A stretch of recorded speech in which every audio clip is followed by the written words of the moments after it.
Ah, monster parts. You slay the monsters, you refine your weapons, and you imbue your items. Except, if it were that simple, this video wouldn't need to be made, would it? No. This is... So, monster parts are a system that runs in parallel to foundational and property runes. These items must be invested into and follow the same cap of 10 magic items that you can invest at any given time. One item may only be made entirely of monster parts, or entirely be made out of runes. However, their relative power level stays the same. The core 3 steps to monster parts are simple. When you slay monsters of any variety, be it dragons or beasts or even haunts, you may spend 10 minutes to gather monster parts from the creatures you slay. This requires no check and automatically succeeds. Once you have gathered what you can after an initial glance, you can try your luck at getting more. During downtime, you may attempt to increase the value of scavenged parts using the same rules as earn income, using the monster parts level for the earn income table. This process stops on a critical failure or when you double the value of your monster parts. Heck, if you find yourself with a ton of free downtime, you might even consider picking up Monster Scavenger, allowing you to use survival for earn income for this extraction process and giving some circumstance bonuses. Afterwards, you get the respective part from that monster. They're very heavy, and their weight depends on the size of the creature, ranging from light bulk for small creatures to 8 bulk for gargantuans. Okay, quick sidebar. The exact numbers vary depending on the mode that you are using, but to keep things simple, all the numbers here are in the hybrid system since that's the mode all of my games run. How much you get varies on the level of the creature you kill. A level -1 creature, such as the giant rat, can net you 3.5 gold pieces worth of monster parts, whereas a level 5 creature, such as a cyclops, earns you 45 gold pieces. These monster parts can be subdivided as many times as needed. You can split a pile of 10 monster parts between 4 players equally to give them 2.5 gold pieces each. Typically, monster parts aren't sold on the open market. They sell for half of their listed value, or some places may allow you to exchange some monster parts for another set of them. Let's set out an example. In the red corner, we have Bobby McBilly Bobbington, a level 1 fighter. In the blue corner, we have a giant rat. The location? Iceland. Or, for our American folks, Schnucks. Okay, so imagine a scenario with me. After a long fight, Bobby McBilly Bobbington slays the giant rat at Schnucks with his longsword. He spends 10 minutes harvesting what he can from the giant rat to gain 3 gold and 5 silver pieces. It's pretty light, only weighing 1 light bulk. He then could split this with Jane McJameson, a level 1 champion, to each get 1 gold, 7 silver each. Or keep it all to himself. Greedy bastard. He will decide to keep it all to himself and put it all onto his longsword. This then leads to... So now you have a set of monster parts, and you'd like to level up your gear.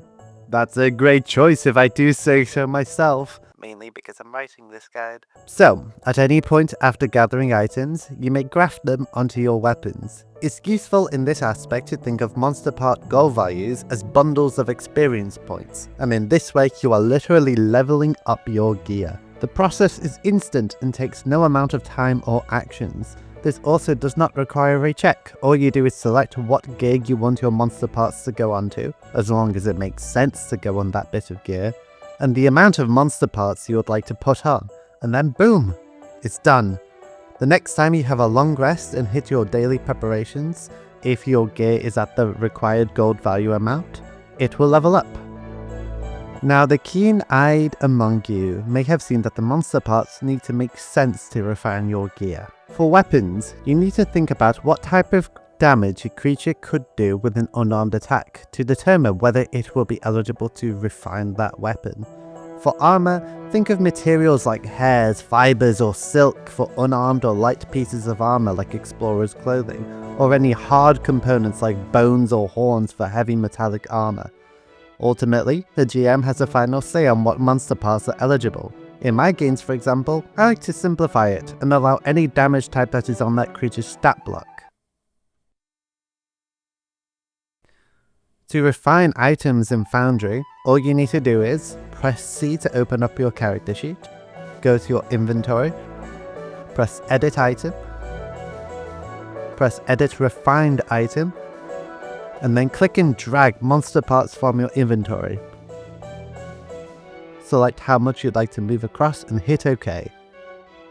Once the value of monster parts on any given gear hits certain threshold numbers, that item then levels up during your next daily preparations, meaning you have to take a long rest. It's very similar to the Dungeons & Dragons leveling up system in that aspect. Shields and items that affect your skills, such as obsidian goggles or lifting belt, have different level up thresholds over weapons and armor. Just as a quick example, you only need 10 gold pieces worth of monster parts to level up a shield, and then a further 10 for 20 gold pieces to get it to level 2. Remember earlier when I said you can gather monster parts from creatures? You may spend 10 minutes to gather monster parts from the creatures you've slain. Well, think how weird it would be to gather monster parts from humans. Weird, isn't it? You can even sometimes find weapons with monster parts already grafted onto them. They might even have certain imbuements too. Okay. Now imagine Bobby McBilly Bobbington finds a fancy monster part rapier, but he's strictly a longsword kind of guy. Can he move those parts over? Absolutely he can. To move monster parts from one weapon to another, there is a 10% tax on the difference of the value of the two items you want to move across. The question remains, what do you actually get for leveling up? Well, as an example, let's take a weapon. At item level 2, you can gain a +1 item bonus to attack rolls and 1 imbue slot. It's important to state here that an item cannot have a refinement level above your level. It can still increase in value, at which it will level up as soon as you level up. As you progress, you gain what would be the equivalent progression in runic items. At level 4, the weapon gains an additional damage dice, which would be a striking rune. At level 10, the item bonus to attack rolls increases to +2, equivalent to a weapon potency +2 rune. Armor, perception, and skill items follow a similar progression with different level thresholds. In our story, Bobby McBilly Bobbington has single-handedly slain a Cyclops in Isle 2 of Schnucks. Our GM makes the executive decision that the Cyclops could potentially refine bludgeoning and slashing weapons, and as such, Bobby McBilly Bobbington can have 45 gold pieces worth of monster parts. He decides to spend 10 minutes to harvest the parts from the Cyclops, graft it onto his longsword, which then totals 48.5 gold pieces, which includes the giant rat from before. This makes it level 2 and well on its way to level 3. When Bobby McBilly Bobbington rests, his sword levels up, gaining a +1 item bonus to attack rolls and an imbue slot. Then I suppose it's now time to talk about... So, you have refined your weapon enough to finally allow it to become imbued. Legendary enchantments such as Flame, Evil, or Force can be bestowed upon your weapon. Legend has it there are even swords with multiple imbuements on them, capable of slaying dragons in one fell swoop. Imbuing is a lot like refining. For example, weapons at refinement item levels 2, 10, and 16 unlock an imbuement slot. Armor and skill items unlock at different levels, but the idea here is the same. This is where you can work towards powerful enchantments to enhance your weapon capabilities. If you think of refinement like an XP track, which works similar to Dungeons & Dragons, imbuements spawn their own XP tracks which get more powerful as more monster parts are slotted into a weapon. The imbuement level of your item cannot be above the refinement level or your own level, whichever is lower. It's important to note here that this is also separate from refinement. If you imbue a weapon, it only counts to that weapon's imbuement value and not its refinement. To imbue a weapon, you need to have monster parts which are eligible for imbuing that property. This will look like a monster having that element's abilities or stats. Think of a dragon having a flame breath attack for fire, or for a creature having cold attacks to be able to imbue cold weapons. There are also skill item-based imbuements related to every core attribute such as dexterity, strength, or charisma. To illustrate this, Constitution allows you to gain a 3rd rank heal that you can cast only on yourself once per day for free. These core attributes require a creature having that respective attribute as its highest or 2nd highest. This can be uncovered by actions like recall knowledge or gather information, making them very useful. Some imbuements, particularly offensive ones, are split into 3 paths. Might, which deals in pure damage, Magic, which emphasizes spells, and Technique, which deals in special effects and damage over time. With multiple imbuement slots, you can choose the same imbuement with different paths. A Refinement level 10 weapon can have a Fire Might and a Fire Technique imbuement. It's worth noting that these effects are cumulative, so with this weapon that has a Refinement level 10 and Imbue 10, we'll get the effects of both paths. Might paths often deal in direct raw damage. Some of them, like the Fire path, can add additional effects on critical hits or completely ignore fire damage altogether. Technique paths often deal with special effects, persistent damage, or debuffs. They're often not as powerful in raw numbers as Might can be, but can be just as powerful in the right hands with more powerful debilitating effects. Magic often allows you to cast spells from the item itself. These spells are often heightened to half the item's refinement level and use a separate DC, spell attack roll, and counter check than you might have. There are tons of imbuements out there and tons of ways to mix and match all of these imbuement types. There's even a wild type for if you can't find any parts that fit. Let's go back to our example with Bobby McBilly Bobbington. Oh no, someone left a dead adult cinder dragon in the 3rd Isle of Schnacks. Luckily we can harvest a ton of monster parts from its body. Looks like they're worth 1,250 gold pieces.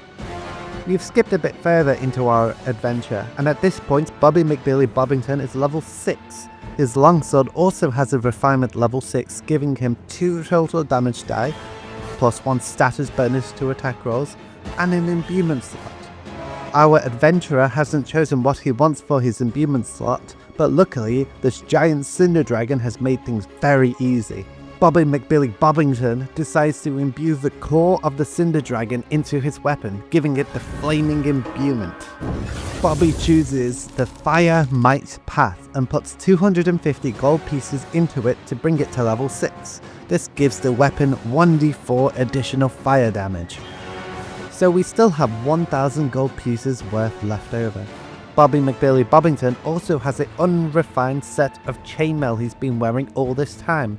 He uses 250 gold pieces to increase his chainmail to refinement level 6, giving it a +1 item bonus to armor class and 1 imbuement slot. Whoever killed this dragon must be pretty powerful. Bobby McBilly Bobbington decides to put 250 gold pieces worth of monster parts to give it the energy resistant to fire for 6 levels.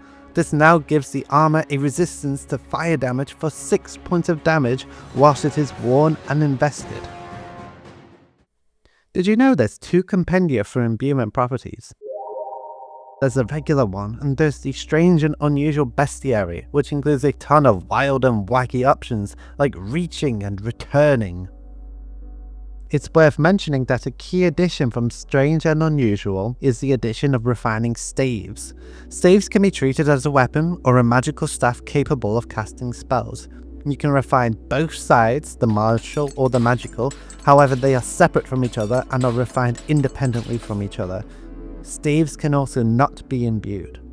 If you refine a stave's magical side, you get access to spells depending on what its magical side's refinement level it is.